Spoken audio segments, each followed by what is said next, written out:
Welcome back. If you just joined us, you're watching the news at 10 on Channels Television, broadcasting live from Lagos. A reminder of our top stories. President Goodluck Jonathan condoles families of victims of the collapsed synagogue building, also joins PDP rally in Lagos. South Africa's High Commissioner to Nigeria dismisses diplomatic row between Nigeria and South Africa. The federal government says it still has an eye on establishing a national carrier. And Kenyan President Uhuru Kenyatta to appear before an international criminal court for alleged crimes against humanity.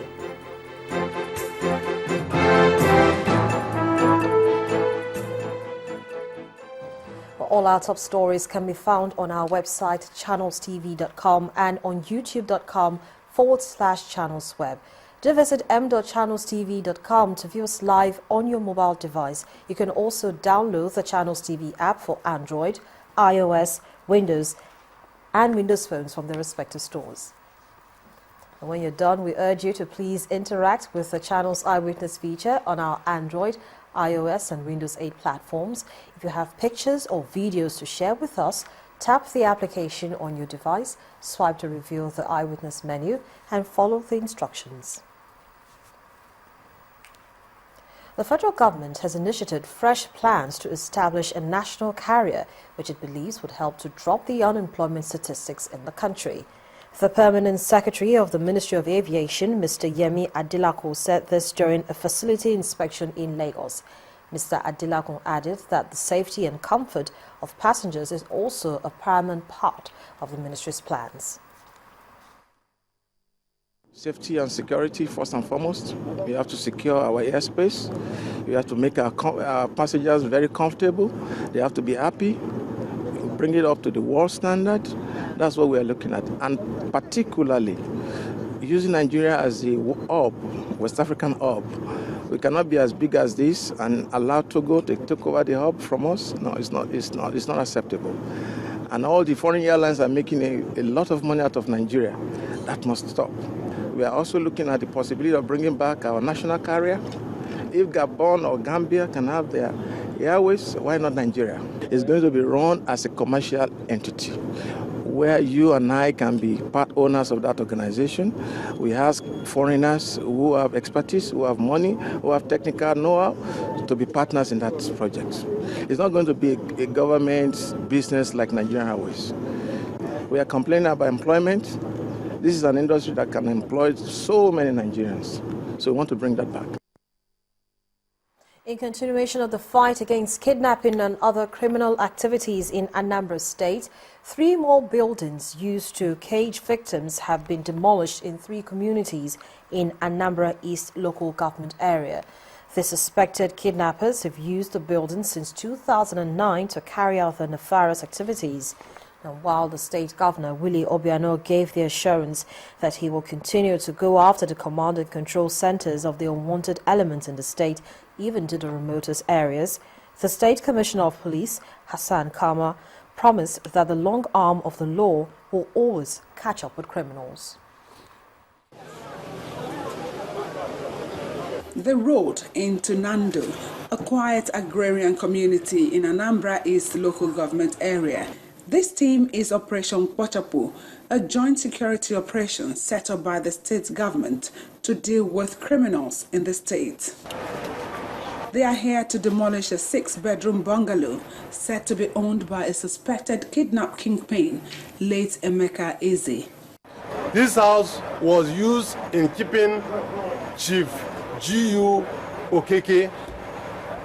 It was used in keeping Uche Success and so many other kidnapped victims in the past.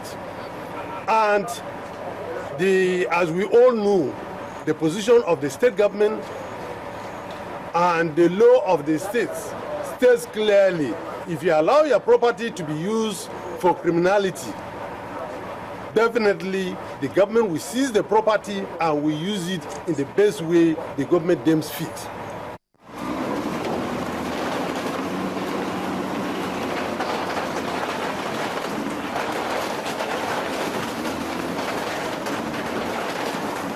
The demolition attracted members of the community who not only confirmed the ugly stories told about the suspect, but also condemned such activities and commended the state's government for its approach towards crime in the state.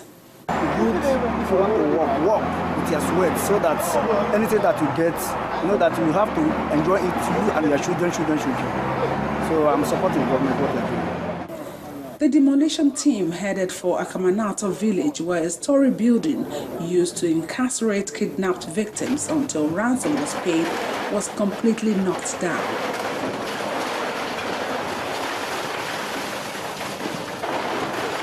The final port of call was Abubuno village in the same community, where another story building also used to keep victims was reduced to rubble.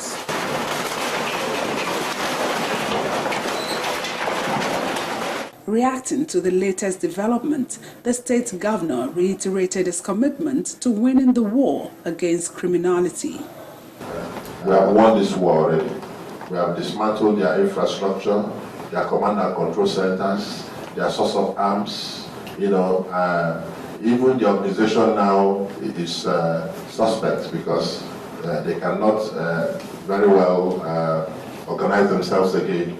Aside demolishing the kidnappers' den, the certificates of occupancy of the land have been revoked and now belong to the state government. Another warning to criminally minded individuals.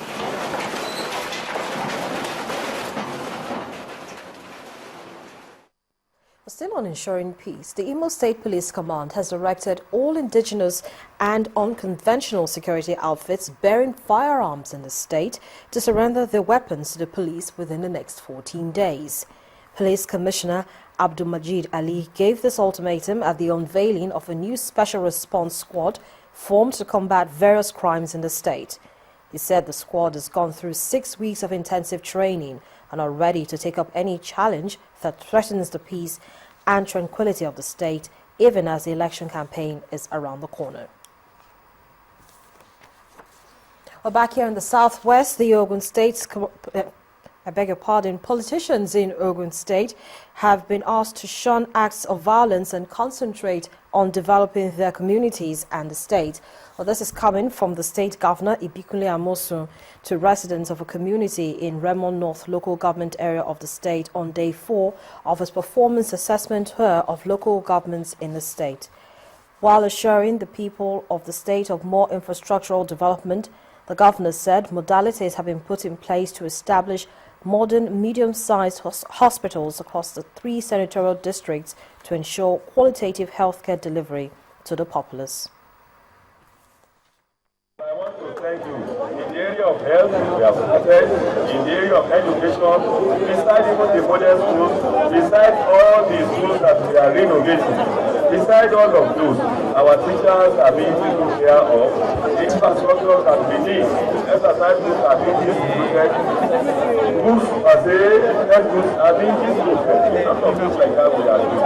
In the area of health, we have said it, we are doing modern, medium-sized hospitals in all our federal constituencies.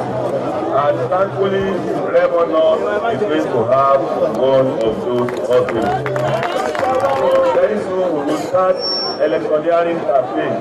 Please, we should be very peaceful. Nobody benefits from an atmosphere of violence. We can only advance, even in democracy, when we ensure that peace and harmony reign in all that we are doing. So whether you are APC or any other party, please make sure that we should not resort to violence. Governor of Ogun State, Ibikunle Amosun. Now, members of the National Union of Petroleum and Natural Gas Workers, NUPENG, and their counterparts at the Petroleum and Natural Gas Senior Staff Association of Nigeria, PENGASIN, at the weekend suspended their 5-day-old strike. The suspension notice was a document issued at the end of a meeting with the Minister of Petroleum, Mrs. Dezani Alison Madueke, and management of the Nigerian National Petroleum Corporation, NNPC.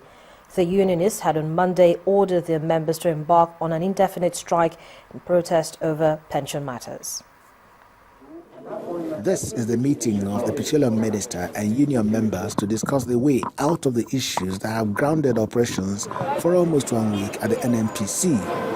Union members are aggrieved over the withdrawal of license from the pension administrator by the National Pension Commission, PENCOM. Our agitation is the issue of trying to draw a sense for the PENCOM, which we do not think is right, because the NNPC pension has been very vibrant. Aside from the issues of pension, the meeting with the minister also provided opportunity for the unionists to discuss other matters, including crude oil production and maintenance of the refineries. Before now, the crude supply to refineries was abbreviated, and it was not too good for us.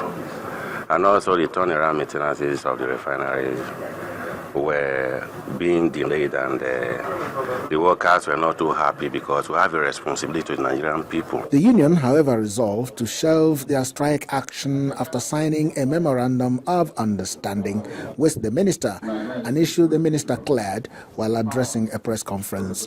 In terms of the lockdown on our petrol stations, which happened over the last few days, indeed, because of the pension or PENCOM issue with NNPC.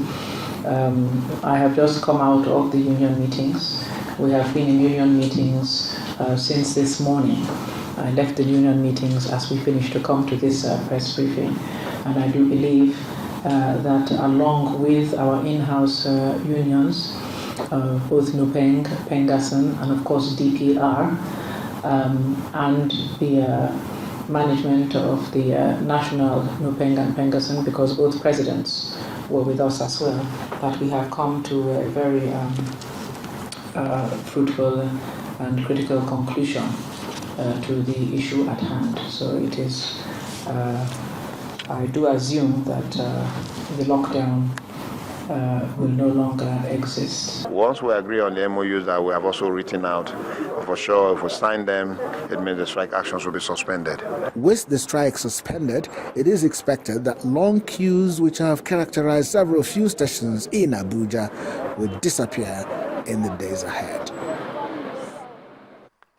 Still ahead on the news at 10, a consultant to the Federal Ministry of Health suggests how to sustain an Ebola-free situation in the country. Please join us again.